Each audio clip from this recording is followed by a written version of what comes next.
everybody. Welcome into the Flippin' Hippos YouTube channel. I'm Star. Happy Friday. It's Friday. I love Fridays. Hey, if you're new here or you have not already, please consider subscribing to this channel and helping us feed a hungry hippo. And don't forget to hit the thumbs up today while you're listening. Today is going to be a fun video.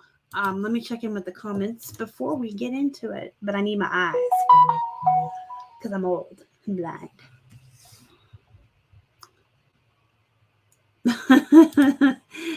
Don's got me on the big screen. Now he can see how vastly unattractive I am. Hey, Rosie. Hey, Don. Jay is here. Debbie is here. Welcome in. True Blue Bus. Good afternoon. I always learn something from you. The other day I learned Venezia is part of Lane Bryant, so I updated my listing. Yay! I'm glad to hear it. We can all always be learning. That's part of today's brain fart. This is where I would edit if this was pre-recorded. That part of today's message is that we can all always be learning. Look at this. Look at this. If I seem a little loopy today, it's because I had 5 hours of sleep last night. And I'm really tired. And I'm so glad it's Friday. Oh, gross. Don't watch me on the big screen. I don't have a big screen face. Simply Shenanigans is here. Hey, welcome in, Heather. I love it when you're here, too. Red Willow Farms. Sherry Cook. Hi, Darlene. Hi, Vanessa. Jennifer. Hi. Blip. I saw a really funny meme yesterday that said, what if we're all characters in a book, and when you forget what you're about to say, it's just because the author is backspacing? All the time. All right, we're going to get into it today. So we're doing kind of like a back to basics thing. So this is going to be refresher for a lot of you if you are veteran or longtime sellers. But if you are brand new, you'll learn some information. If you're sort of new, if you're kind of new, you might learn something today. You might learn something even if you've been selling forever, because again, we can all always be learning, right? So let's start with a screen share. I love to share I can't speak. I love to share my screen. Okay, so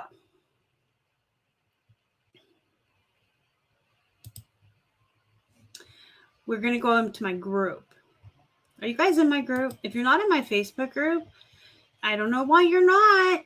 You guys, it's a great group full of really positive people. So if you go into the group, a lot of people may not know this. It's going to look a little different on the phone than it does on the computer, but you can still get to these on the phone. But you go to media, go to albums. Did you guys know that under helpful photos for listing in this album that I have placed in here for you guys, so many valuable photos and pictures, and members of the group can add to this album. So if you have something that's not in here, you can add it to the album, and then we can all kind of help each other. So this has shoes, the types of heels, a guide to patterns. These are different styles of dresses, like the double-breasted trench, the wrap, the pea coat. We have different types of tops. We have more patterns. We have women's handbag types.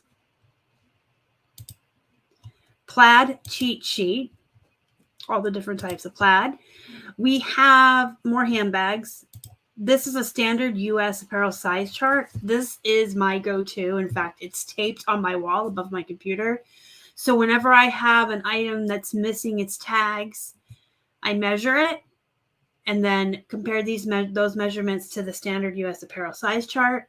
So if I had a woman's pair of jeans that measured 24 inches, I know it's an extra small or a size 0 to 2.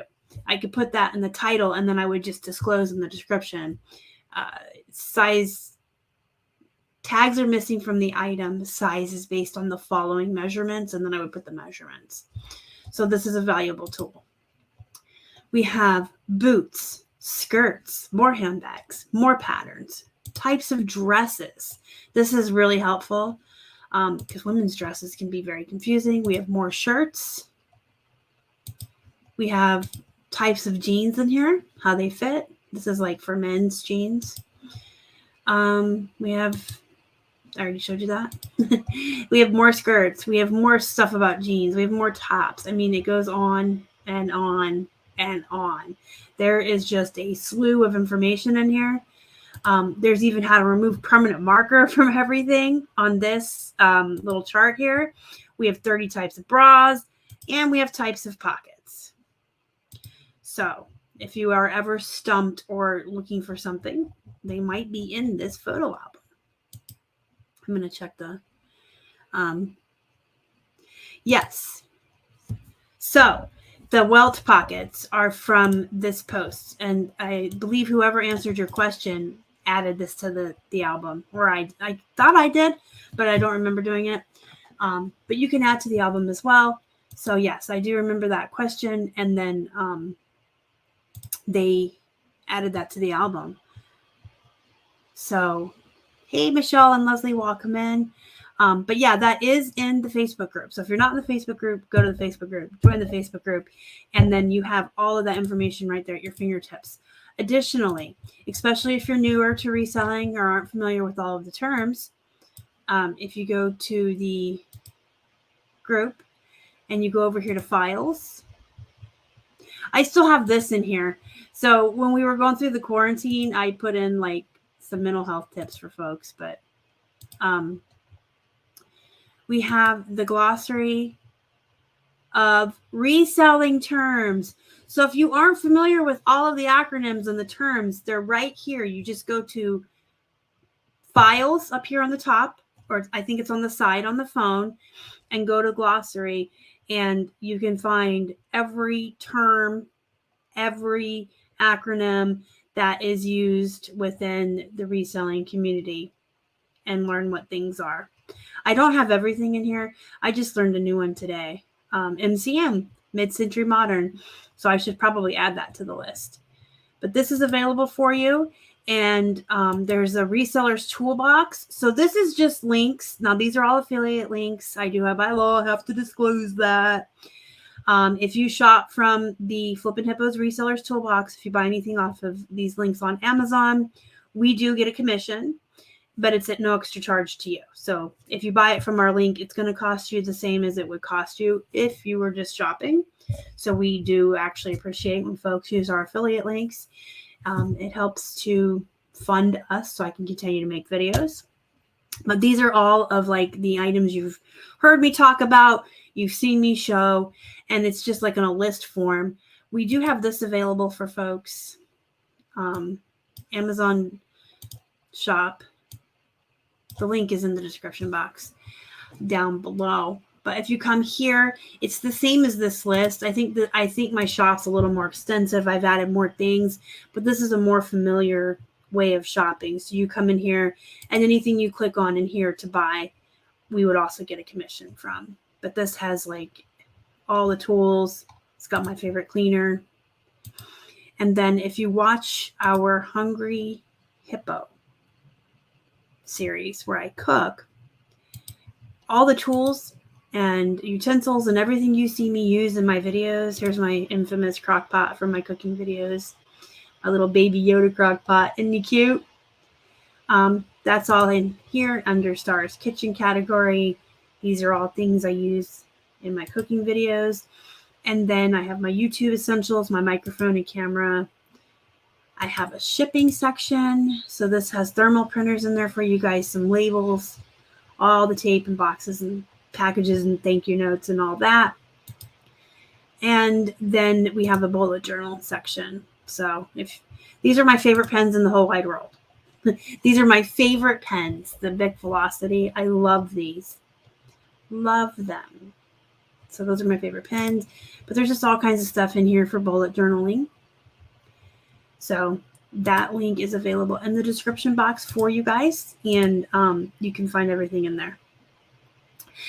Hey, more people are peeking in. Did I say hi to Mary? Hi, Mary. Okay, so I'll show it one more time real quick. You go to our Facebook group, you go to media, you go to albums. It's the helpful photos for listing. And there's also this glassware identification. I believe one of our members added. So if you sell glassware, there is a folder full of helpful photos there of glassware. And then this is the helpful photos for listing. And then under file is your glossary of reselling terms in your reseller's toolbox. And then actually, easier yet, if you go to the front of the group, up here on the top, featured, if you scroll over on the right of the featured, we have a link right there to the Amazon store. So there you go. And then this is our link tree. Let's throw that in the comments for you. So if you're ever looking for anything, if you want to find us on any of the socials, they're all here in our link tree. This is our local group here. We meet in person. So if you live in Western PA or within driving distance of Pittsburgh, you can join this Facebook group here and meet resellers in line. Meet resellers in person, and we can all learn from each other there as well. Our next meetup is Monday, and we are officially sponsored by the eBay community group. We're on the eBay page, and I have eBay swag to give away that they sent me.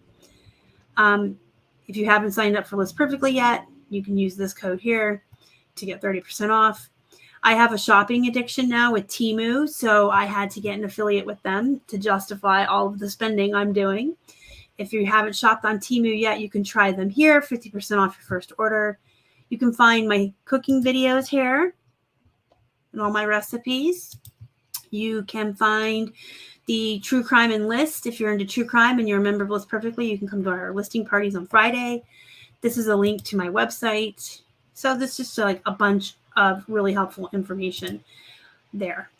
So that's to get us started today on talking about how to be a reseller and refreshing. Everyone has their niche. Everyone has like their wheelhouse, so to speak, but most of us don't know everything. And I know a lot of people don't know about those folders in my group, and they are so super helpful because the occasional time I do pick up a dress or a handbag, I'm not that familiar with them. I could look at a pair of jeans across the room and tell you, those are flared, those are boot cut, those are skinny, those are boyfriend, right? Because that's my wheelhouse. I don't know anything about dresses, so I have to use my own charts all the time too. So those are there for you. I'm going to catch up on the chat. Troy is here. Sandy's here. I'm just going to wave. Hi, everybody. Jill, 37. Oh, thank you so much. I appreciate that. Yep. Hey, Lucille, welcome in. You are absolutely welcome, Roxy. I, by design, made my Facebook group to be a place to learn and have fun.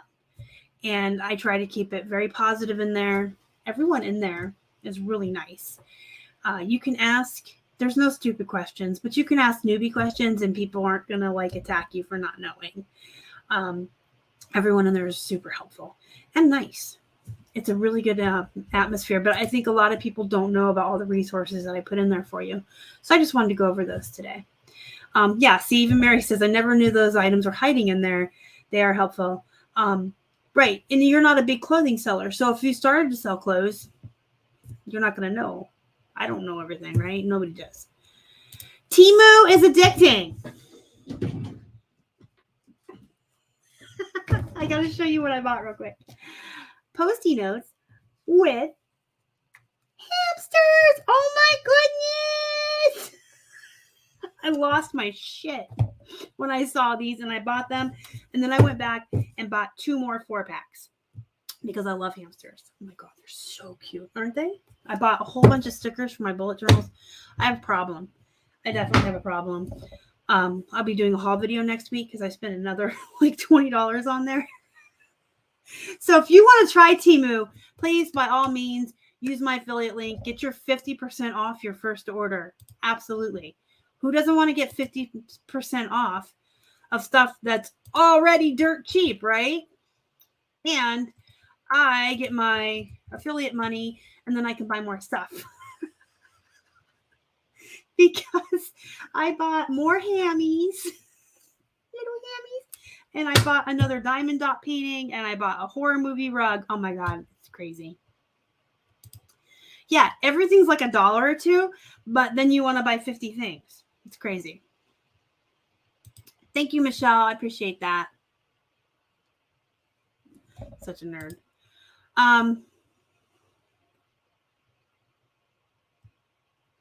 Okay, so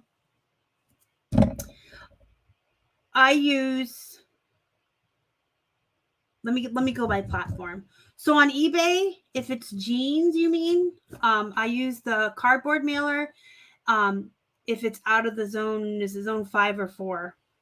I just did a video covering this and I already forgot.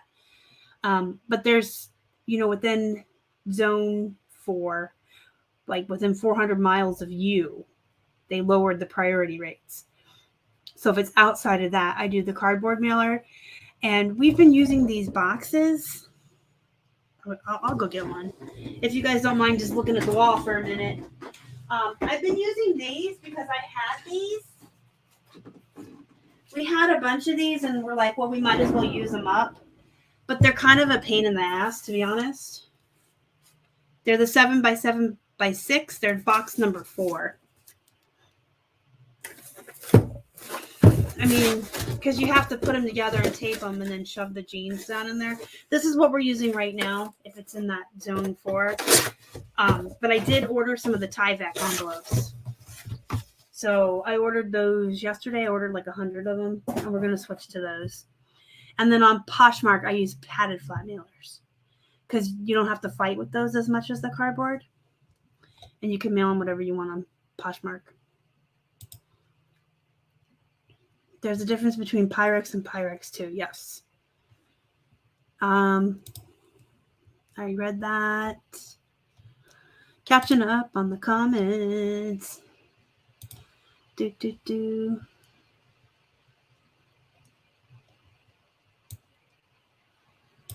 Temu is a website or you can buy some stuff. I'm laughing at myself. So it depends on what you buy. I probably wouldn't buy any clothing there. I did buy a stupid blender. I don't think it's going to work. But as far as like the stickers, the stationery and stuff like that, I think it's fine.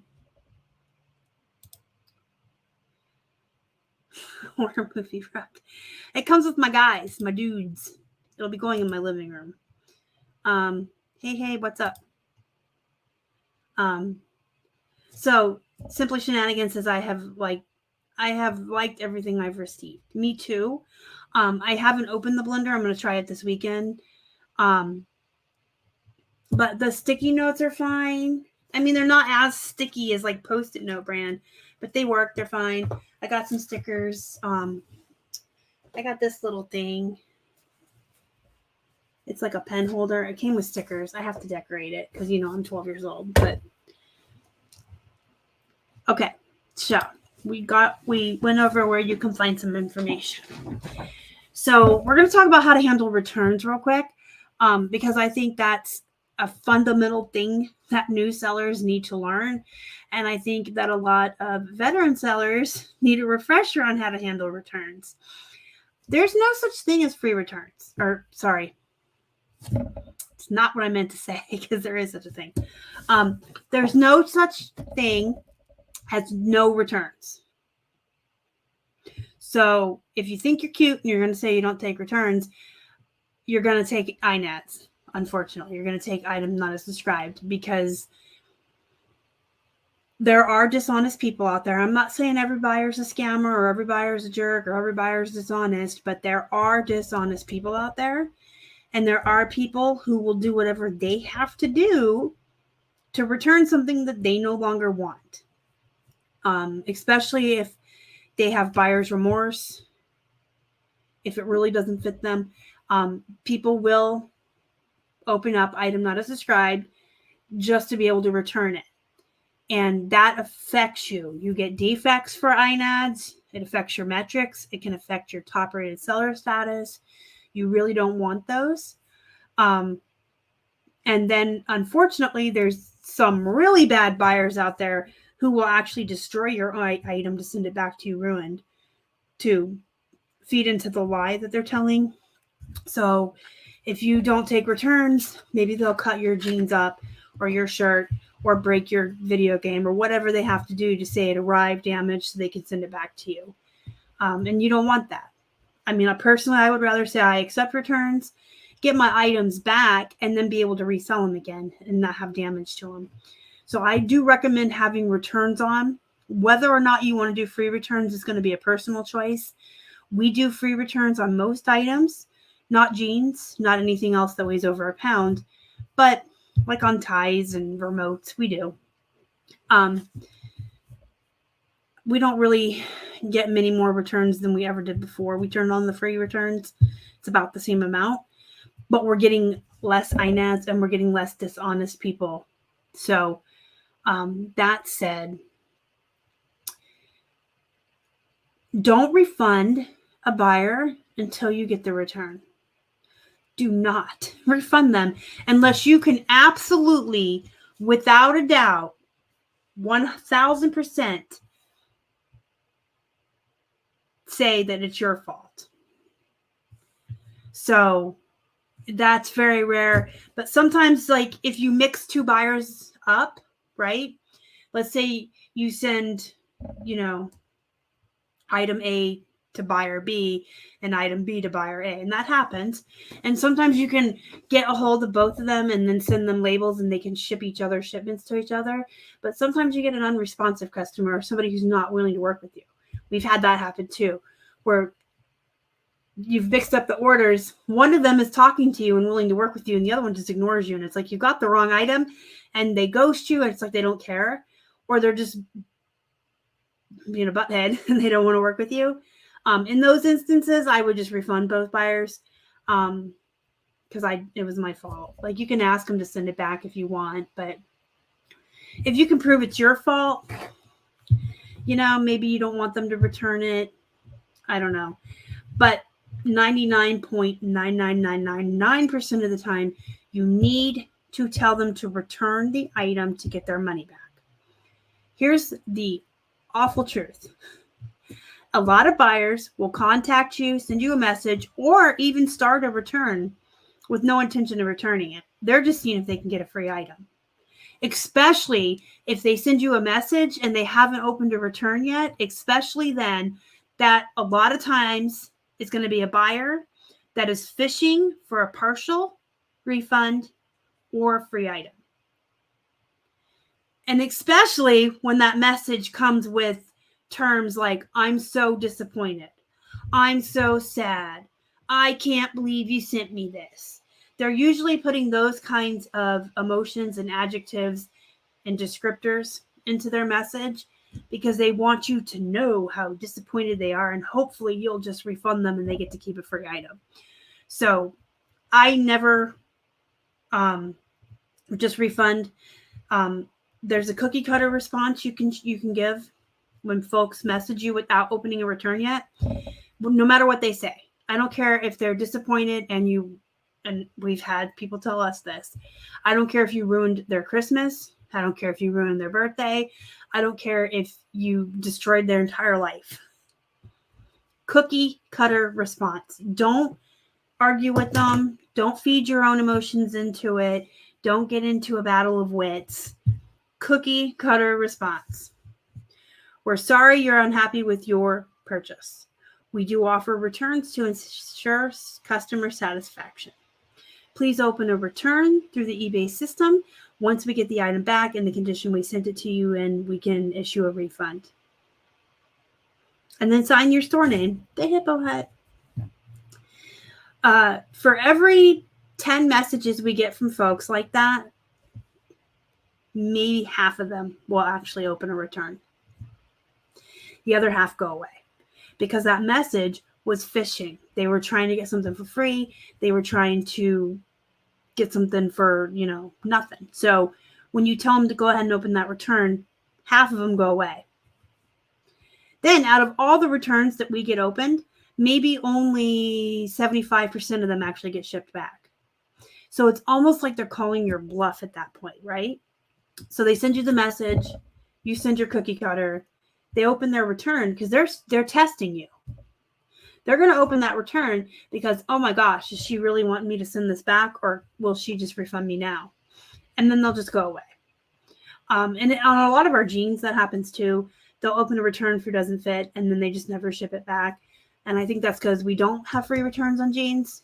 And for doesn't fit, they're responsible for the shipping, and it's expensive. So they don't want to ship it back. So, just handle your returns like that. Just do the cookie cutter response. Sorry, you're not happy. Send it back. We'll refund you. Bye. Most of them won't. Most of them will not send them back. I guarantee you. And then in the instances where they open them dishonestly, you can refund less than the original purchase price. That's there for your protection. I'm going to read this comment. I ordered some thank you stickers from Temu, and they are so small you can't even read the wording. Everything else has been fine. My bad. There are probably measurements I can't see. You just committed what we all hate when buyers do, right? Okay, so that's what I wanted to talk about with returns. And then I want to talk a little bit about streamlining your processes. This is something I talk about a lot. In order for you to be productive, to, list more, list faster, do things better, you've got to be organized. You've got to have processes in place that make your life, your listing, your photographs easier. So you want to streamline all these processes from the actual thrifting all the way up through the shipping. The first thing you want to do is shipping. So to streamline your shipping, you need to have a good system in place or a process. You want to have a good organized shipping station, have everything that you need in one place. Get a cheap shelf from Walmart. I mean, they're not that expensive, but get something to keep, everything organized. You can have poly bags, cardboard mailers, clear poly bags, padded flat, you know what I mean? And you want all your tape. You want everything just organized and easy to get to. You also want to have a good pick process. That's what I call it. So when you go to pull your shipping, you want to have a pick list, or you want to take your phone with you. This takes us to the inventory management. That's so super important. You want to have a very good, organized inventory management. So when you go to pull your shipping, you know that the jeans you sold are in A51, the video game is in bin 4, the plush is in bag 5, etc. You want to have a really good inventory system. And then for shipping, make that pick list or take your phone with you, pull everything you need, bring it to your shipping area, whether that's in your garage, your storage unit, your office, your kitchen table. But have everything there and organized so that you can just pack each item, print a label, pack each item, print a label, and you'll go much faster. So you definitely want to have a station for that. You want to have a nice organized station for your photographing and your measuring. You want to have a good process for that. And I talk about batch work all the time. You want to make sure that you're doing that. Do all jeans, all shirts, all shoes, all mugs. Sorry, that's really loud. And you want to do all measurements and then photos. You'll go a lot faster when you're doing all alike items and all alike tasks. So for listing, you got to create a routine. Or I can't even speak English today. I'm so sorry. Let me get a drink. You want a routine and you want to stick to it. So whatever you decide you're going to do, you got to do it. You got to do it every day. I talk about this almost every single video about your to-do lists and your routines. You got to do it every day. If you're going to list 10 items a day, you got to list 10 items a day. That means you got to photograph and list 10 items a day, period. So create your routine, stick to it. The first thing you can do if you are finding that you are heavily disorganized and you're struggling to list every day, get into that death pile. Take a day. I'm serious. If you have to give up listing for one day to get organized, it's well worth it, because the amount of time you're going to eventually save, the amount of streamlining you're going to have, it's just going to make your life so much easier. When you're organized, it's like a breath of fresh air and just, oh, this is so great. I love working in a very clean, organized environment. Most people do. If you work in chaos, go for it. But, take a day off, organize, clean it up, go into your desk pile, climb into it, climb over it, climb inside of it, and sort it. Get boxes if you need to. Get bins, get bags, and put all your shirts in one pile, men's shirts, women's shirts, jeans, plush, mugs. Just sort it into piles by what it is. Get it organized. Once your desk pile is organized, then you can start to do the batch work. You can start to take all alike items and photograph them. Actually, you want to prep them first, I should say. So prep whatever the prepping is. It depends on what you're listing. If you're listing really wrinkled vintage items, you probably do want to steam them, right? And then you want to measure them, and then you want to photograph them. If you're doing video games, you want to check them and make sure they're not scratched, and then you photograph them. They're easy. If you're doing mugs, you want to make sure they're all wiped out and nice and not have coffee inside of it. You know what I mean? So, and shoes take a lot of prep work, so you want to take a whole batch of shoes and clean them all up and then photograph them. Jeans, you want to measure and then photograph, etc. Anna says she needs to get organized. I was planning on organizing Sunday, so this fits my issues. I was anxious to get through my daughter's grad party. Sometimes life takes precedence. It happens. You have to have your priorities, and I'm sure that your daughter's graduation was a priority, so that's fine. But take Sunday and get organized. And I mean, do the whole thing. If you have to give up listing for a day or two, it's fine, because it's going to pay out in the end. You're going to feel so much better. So sort it. We do it into boxes, and we just write on it what it is, men's shirts, jeans, whatever. And then I can bring a box up at a time, and I know what I'm working on that day. So then you want to prep, then you want a photo, then you're going to list. And you guys, if you're not using templates, I can't beat it into your head enough to use templates. Unless every single thing you list is unique, unless all you ever do is very unique one-offs, you need to have templates. You need to have them. They're going to save your life. They're going to save you time. And if you're not a List Perfectly user, you can create templates right on eBay. If you are a List Perfectly user, you can create your templates in List Perfectly and then set a default template and take your photos right into that, and your listing's almost finished for you by the time you get to the computer. You've got your template, most of your information filled in, and you've got your photos.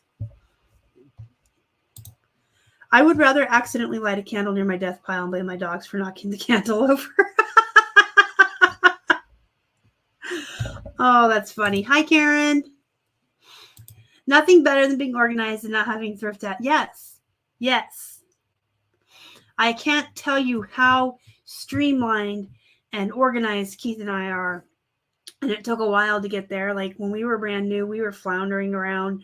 I think we had like 1,000 listings up when I decided our inventory system sucks. We used to just throw shit into bins. Seriously. Like, this is what I'm working on, and it's going in bin A. And oh my God. And so like about 1,000 listings in, I took 2-3 days off. I went through all the bins. I reorganized our system. I renumbered it. And then I went in and tackled the death pile because it was just like, you guys know when we first started, because we're self-taught, we would just buy everything. 99 cents. We would go out on the weekend and get 600 items and just, but now, you know, and I tell you guys this all the time, we get a lot of work done. And we probably, each individual person here, me and Keith, probably do the work of 2 people. So we're getting the work of 4 people done. But we only work like 7, 8 hours a day. And we usually take the weekends off. But we get a lot done. And it's because of what I've been preaching to you guys for years. We have routines. We have to-do lists. We have processes. We have streamlined everything, and we have everything so super organized. And I've told you this before too. When you first start building a new habit, it takes like 30 days to make it a habit. But everything that we've been doing for way more than 30 days. It's just autopilot, and we just go and we just get stuff done. And if you want to be that productive and get a lot of work done, you've got to be more strict with yourself, and you've got to say, these are my routines. These are my processes. But before I even start those, I got to get organized.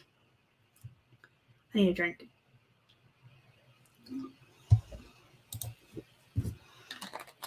That's a good idea, except I would keep some.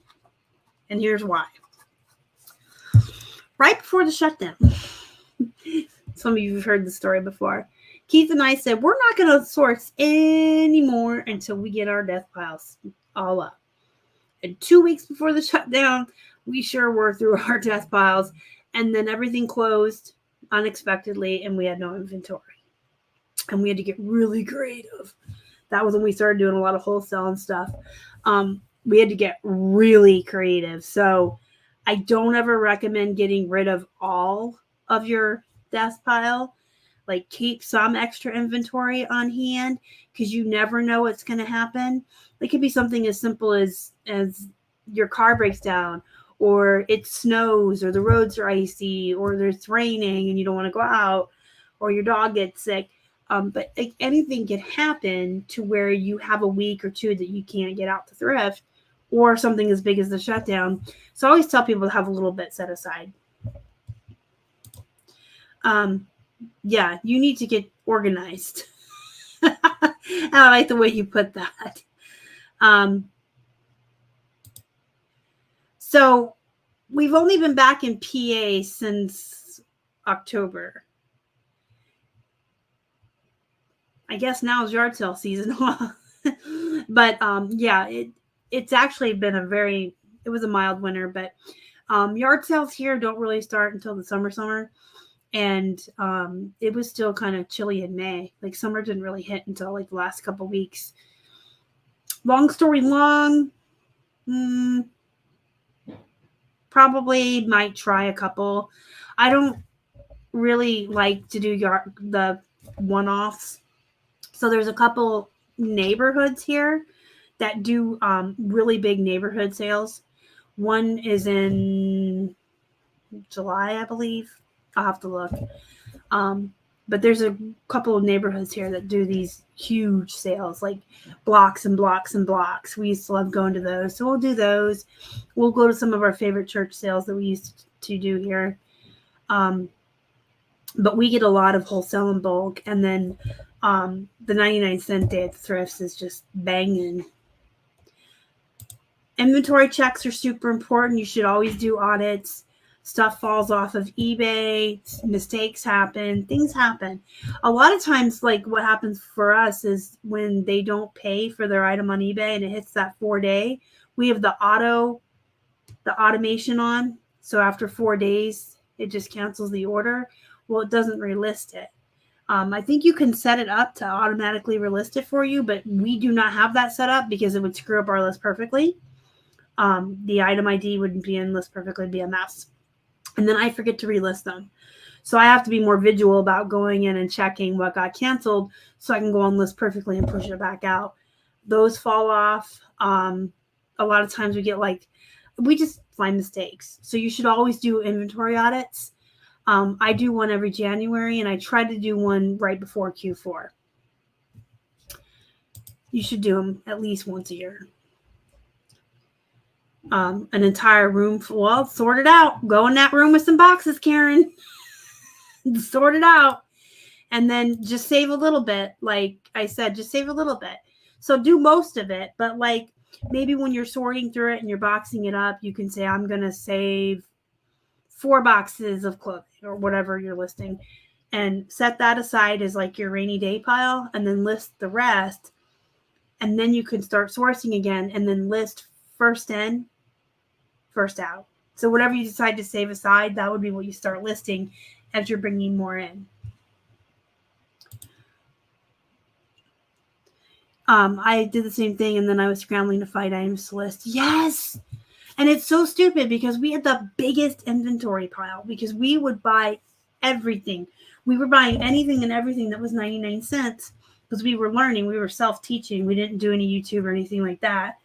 We would just buy everything if it was 99 cents and then by the pound at the bins, which we don't do anymore. But we had so much stuff, and I was like, we got to get rid of this. Like, we finished the death piles. Keith quit his job to start doing this full time, and then boom, good timing for him to quit and join me full time. But then everything was closed, so I'll never do that again, ever. My house is a hazard. Starting a redonate pile. Yeah, you actually have to reclaim some of your house back too. So I do tell people that you need to designate like a section of your house to your business, and then the rest of it needs to be off limits. If you don't have an area to go to that isn't full of stuff for your business, then you don't really have any off time. Because if every room in your house is full of inventory or shipping stuff or whatever, where do you go when you're not working to just have relaxation time away from the clutter, away from the mess, away from the stuff? You've got to have, a section of your house that's for work and a section of your house that's for play, and have that off limits for business stuff. I'm a really huge proponent of that because you guys know I say you got to take time off. You can't be working all the time, and you can't be around your work all the time. When it's time to check out and get away from your work, you need to get away from your work. Audits are important. You'll get there. How do you eat an elephant? One bite at a time.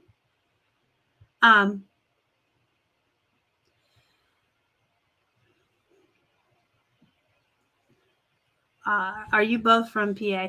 So Keith is originally from here, Pittsburgh. I'm from Tucson, Arizona originally, and I have lived in North Carolina, Florida, and the other side of PA near Lancaster in York. And then we had gone to Florida for a while, but we're back here. I love the food here. I just love the seasons. That's what I missed the most when I was in Florida. I got to have my 4 seasons. Now you're in Vegas, so the summer is the hot time when you guys don't do the outdoorsy stuff, right? I'm in year 3 of getting my money pile under control. Yep, just keep going. Keep going. One step at a time, one pile at a time, one shirt at a time. That's how it goes. He just tossed you a bag of chips. So funny.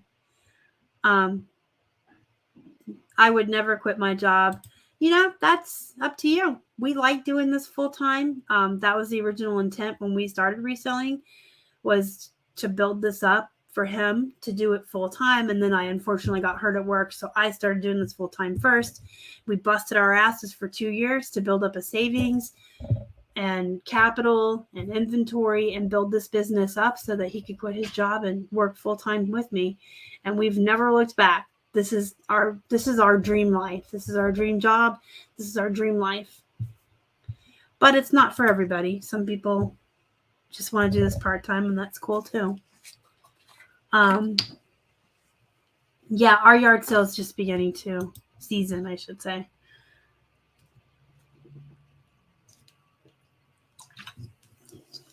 Those are definitely the items to purge. If they're not listed and they're poop, get rid of them.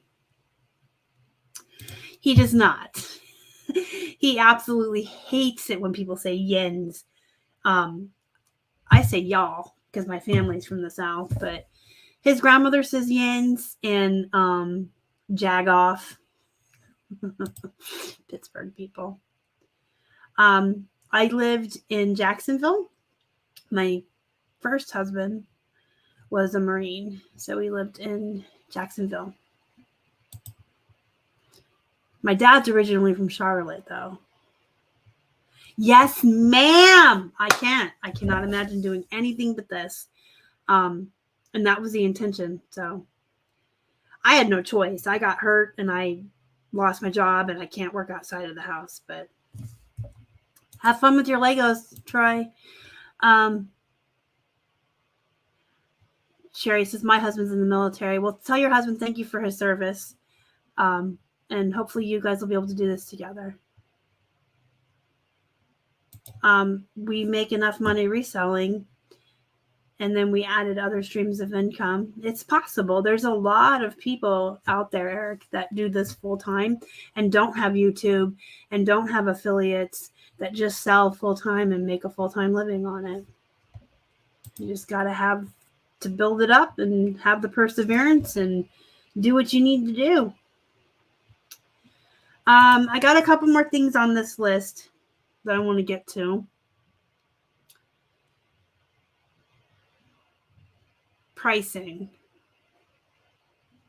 Yeah. I mean, we have mini streams, but I have friends who don't. So, like when we first started reselling, that was all we did. I should preface that. I didn't have YouTube for like the first year or two. I didn't have affiliate links. I didn't have any of that. It was just reselling. But we listed a lot more and stuff like that. We did a lot more local sales. And then when I added YouTube and my affiliates and other streams of income, I kind of backed off of listing, and that's what Keith does now.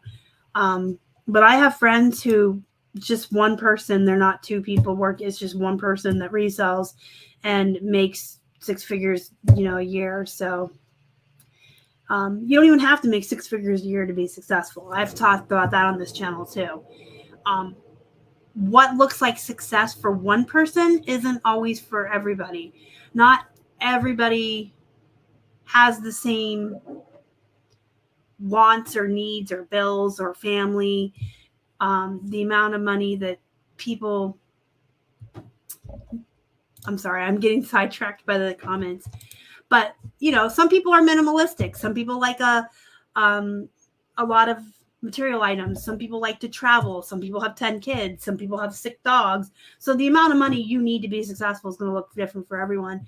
But you do want to have multiple streams of income. I do teach that you should absolutely not have all your eggs in one basket. But I do have friends who only just resell and don't do YouTube or anything like that, and they're fine. They make a living.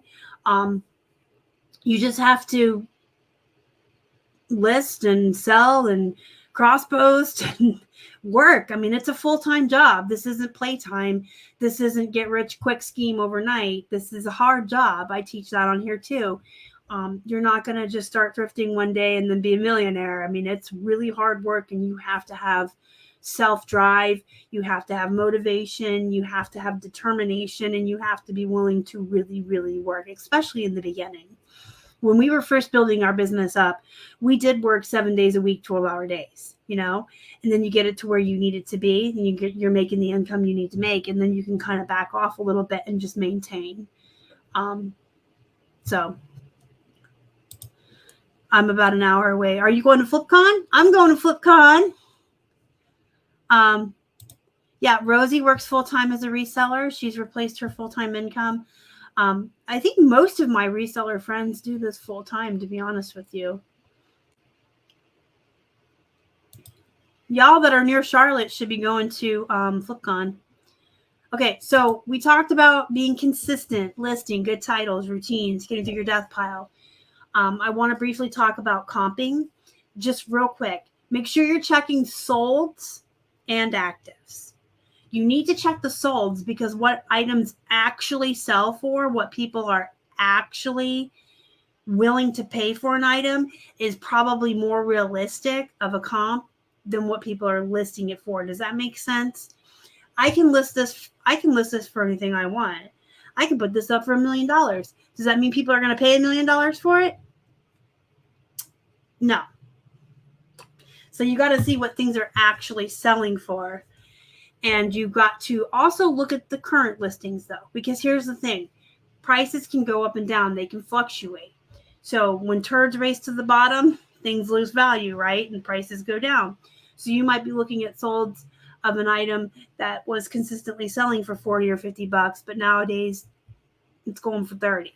So you got to check the solds and the active listings and gauge from there. Also, don't spend too much time on one item. I see a lot of new sellers doing this, especially.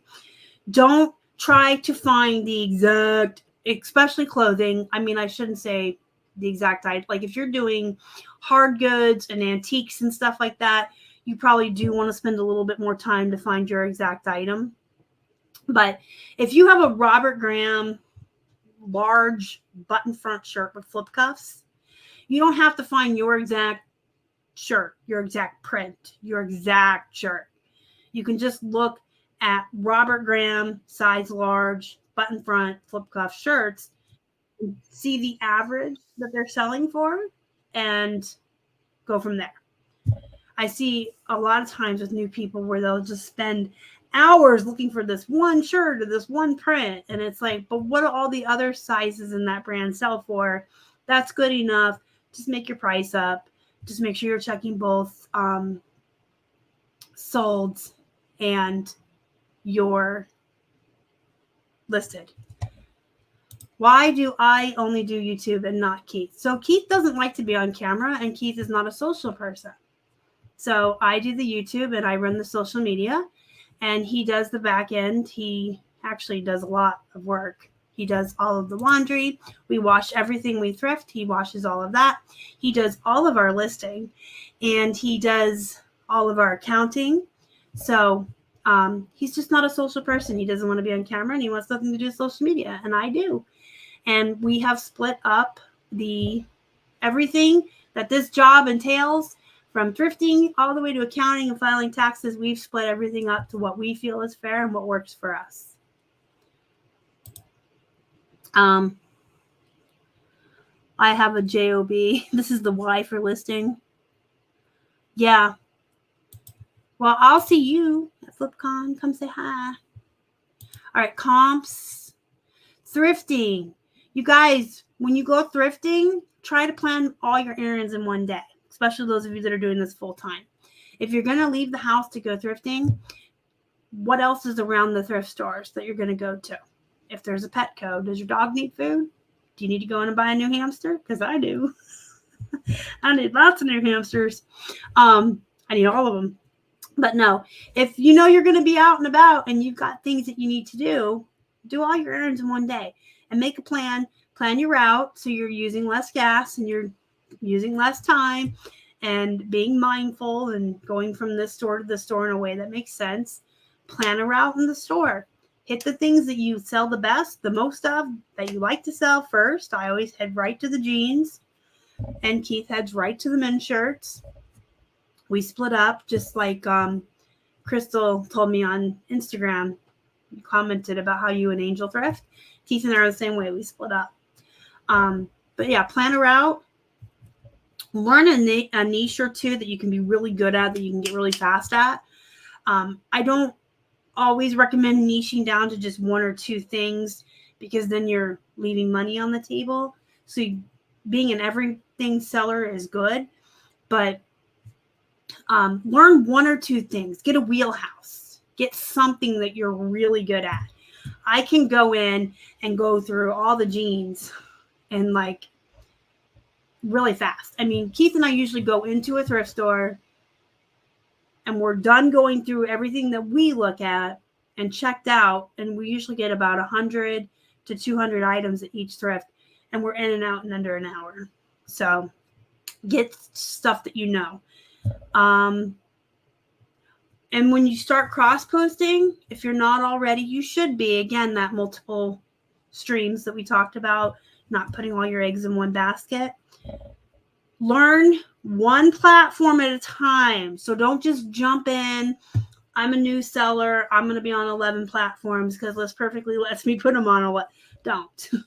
Learn one platform really well, get it down, get the gist, get the routine, get the shipping, get all of that learned and under your belt, and then expand to the next one and learn that one and then expand and do it one at a time. Sometimes if you jump into too many too quickly, and I've seen this with a lot of new sellers, they start making mistakes and having to cancel orders, and it's just a mess. So get good at one thing at a time and then add more. Always be learning, guys. Always be learning. When you stop learning, you're dead. Nobody knows everything. Even if they propose that they know everything, even if you see some of these YouTubers telling you they know, they don't. I don't know everything. I make mistakes. I'm a human. There's things I don't know about. No one knows everything. No one is perfect. So don't ever stop learning, and don't ever be afraid to ask for help. You can ask me for help. You can go in my group and you can ask a question broadly in there. Someone will answer you. At the beginning of this live show, someone said in the comments, they asked a question in there and they immediately got help, including a picture to help them. So, if you're stumped, if you don't know something, there's no shame in that. That's what I'm getting at. Nobody knows everything, and you do not have to feel any type of way or embarrassed or ashamed to ask for help. If you need help, ask for it. That's what we're all here for. The reselling community is, for the most part, a very good place to be. And most of us are going to help you. And most of us are nice. I'm nice. I will help anybody. Don't be afraid to ask me for help. I always feel like there's room for all of us up here at the top. And I'm going to give a hand up to anybody I can. You guys aren't really my competitors. You're just coworkers. You're just other friends in the community. I'm not here to compete with you or put you down. I will give you a hand up. There's room in the pond for all of us. And there's so much stuff out there to thrift. There's so much stuff out there in all the stores, online. There's plenty for all of us. There's plenty for all of us, and there's room for all of us to succeed. I'm going to catch up on the comments, and then I'm going to give a free month of List Perfectly away. Yeah, that's why. Because Keith isn't real. He is my imaginary boyfriend that I made up. My title of listing went to voice, and it has your last sentence in the title.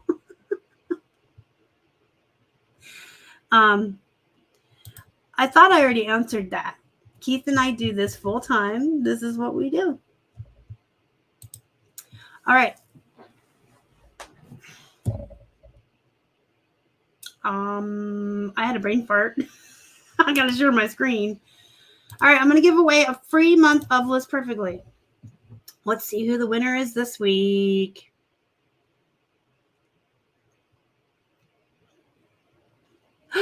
Troy, and she had to leave to go pick up her Legos. So let me write myself a note that let her know she won a free month of List Perfectly. Dun, da, da, da.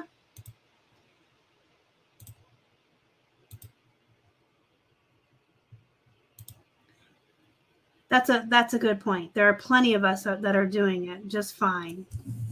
I don't know if he's new and just concerned that you can't, or doesn't believe me that I do, but I'll tell you what I tell other people. I'm a chubby girl, so clearly I can afford food. Lucky jean sizing drives me nuts.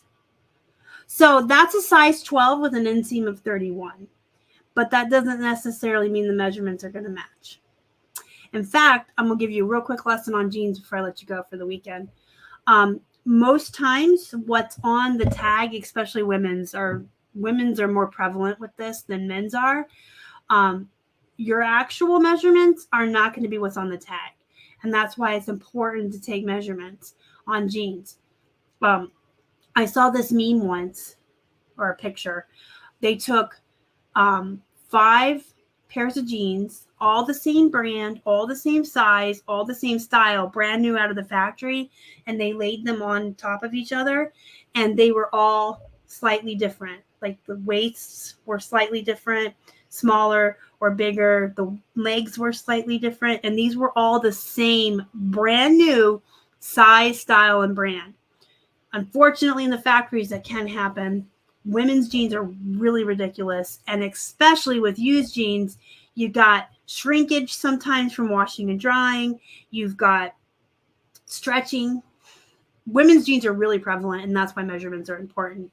So what you want to do is always put whatever's on the tag has to be in your size and your title, and then you put the real measurements in the description. And sometimes buyers will get confused and they'll ask you questions, and you just explain it to them. I have a cookie cutter response for that as well. Thanks for your interest in this item. The size that we've listed is what says on the tag, and then the actual measurements are in the description, might be different. So I don't have a bunch of stuff in my house. I have a full basement and garage that's dedicated to our inventory. And as you can see, my office doesn't have a lot of stuff in it. So, but back to these. So they're size 12, and then you just want to put the measurements. No, it does not happen overnight. Measurements never match. So, no, I put whatever, you have to put what's on the tag in the title and the size and the item specifics and all of that. And then you just put your, you know what? I'm going to pull up a listing and show it to you before I leave so you can see what I'm talking about. Because sometimes it's easier to visualize when you can see it, right? My list's perfectly stinking. It's loading. Yep, they shrink in the dryer. Women stretch it out. All kinds of things can happen. I'm gonna try to find a listing real quick that has. Okay, this is a good example. Share my screen. Okay, so these are a pair of Gap size 25, right? So we would put size 25 here in the title, size 25 here in the description. The waist is actually 27 inches. So we would put the 25 for the actual size and then have those. Now, when we push this out on eBay, I'm going to pretend to push it out. This must be one of Keith's draft banks.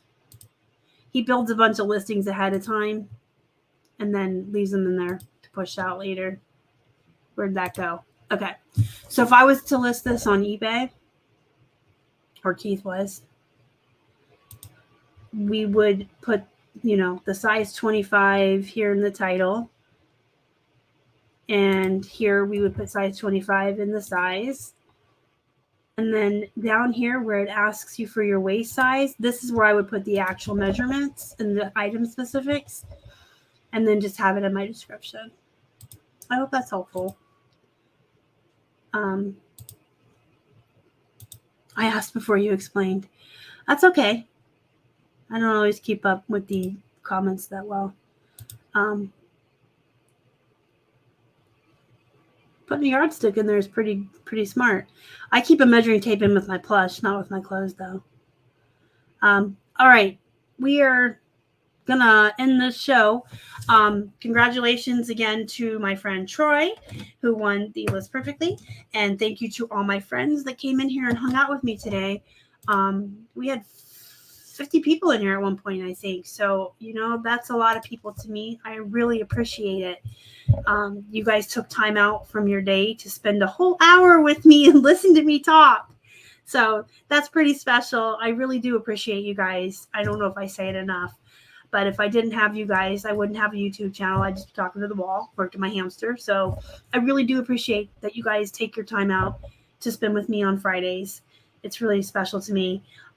Next Friday, I will be back with Robert, and we are each going to open a Gaylord of Plush. If you don't know what a Gaylord is, it's a really tall cardboard box. It's actually like taller or as tall as me. I'm a hobbit. And we're going to open those live. So join me next Friday for that. That'll be fun. And I say this every Friday, but I cannot say it enough to you guys. I cannot express this enough. Super important. You cannot work all the time. It is not good for your mental health. You are no good to yourself or anybody else unless you have good, solid self-care habits, mental health, and you take breaks. You've got to take breaks. So this weekend, take some time off of work. Do something fun. Read a book, watch a show, spend some time with your friends, your family, your pets, and enjoy yourselves. And again, thank you so much for watching. And if you're watching the replay, thank you for coming back to watch that as well. I really appreciate you guys so much. Go have a wonderful weekend. I'll see you again next Friday. Bye, guys. Love ya. Happy Friday.